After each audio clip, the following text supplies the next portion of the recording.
Le hemos dado la vuelta a Zaragoza y ahora toca darle la vuelta a Aragón. Ahora el Partido Popular es el único partido que tiene la posibilidad de darle la vuelta a esta comunidad autónoma, el único partido que representa el cambio tranquilo, moderado, centrado, aragonesista, liberal, que es capaz de solucionar los problemas de los aragoneses. Hay alternativa al infierno fiscal que sufre nuestra comunidad autónoma. Nosotros somos la alternativa.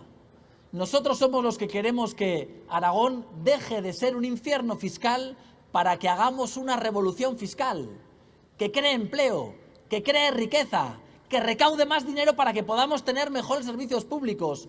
Basta ya de que Aragón, no lo hemos sido nunca, estemos a la cola de los peores servicios públicos, empezando por la sanidad. No puede ser.